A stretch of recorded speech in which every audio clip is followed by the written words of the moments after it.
brothers and sisters, we have two feasts today. These two feasts are like almost the alpha and omega of the whole plan of God's salvation. Because the first feast, that is the Annunciation, talks to us about the coming of Christ. This is the celebration of His conception today, when earth, in the person of the Mother of God, the Virgin Mary, agrees to accept heaven, and Christ is conceived.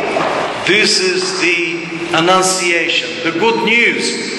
And the other feast, Lazarus Saturday, with which the first one coincided this year, is also good news, because it talks to us, it speaks about the resurrection. It's a foretaste of Christ's resurrection, which we will be celebrating in just over a week's time, and also our resurrection.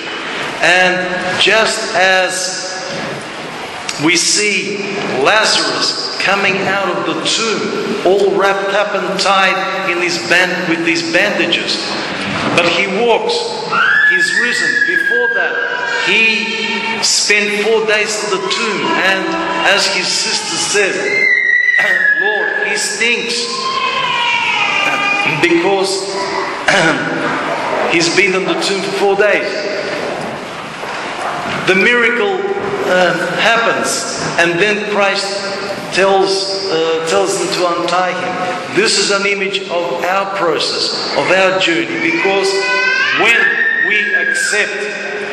we accept the call of the saving grace, Christ knocking on our heart, we respond to that. We respond by being committed, by trying at least to keep God's commandments in external behavior.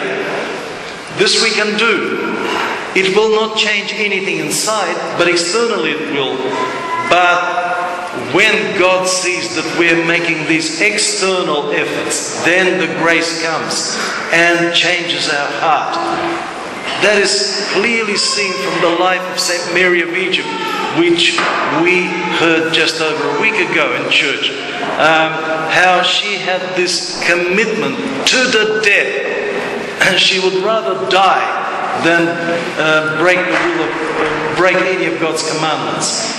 She would not sin externally, but she suffered from the passions inside, just like a drug addict suffers when there's cold turkey, right?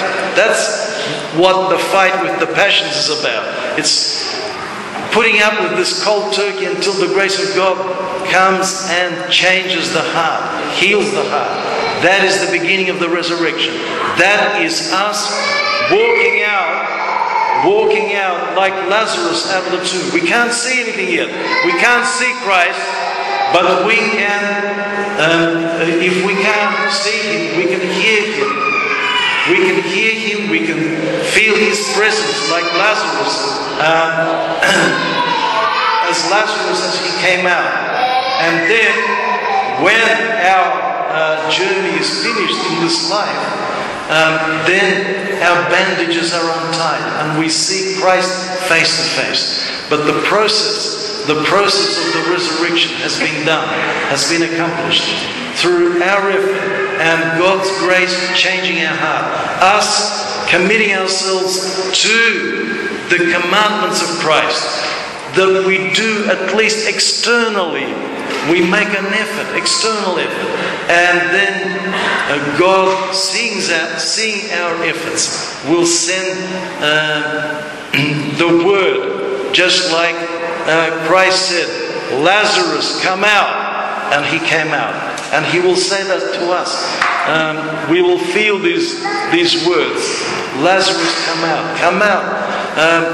Put away your life which is not life. Because life that finishes with death is not life. This is why Christ wept, as it says at the tomb. Jesus wept. Why did he weep? Did he weep over Lazarus? He knew that he would be raising Lazarus in literally a few more seconds through the power of God. He wept not only over Lazarus, his friend, but over all of us, over the state of human nature, which is illustrated by this rotting man in the tomb. Because through separation from God, who is life, we have separated ourselves from life. And our life that finishes with physical death has no meaning if we don't re-establish this relationship with God through Christ. And the resurrection begins to come into our life. And then we walk out, just like that Lazarus tied up. And that's our life until we see him face to face.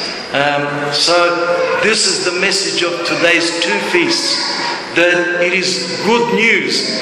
This is the good news about the resurrection, and that life has meaning, because life begins and never finishes if we set up a relationship with God in our commitment to Him. Amen.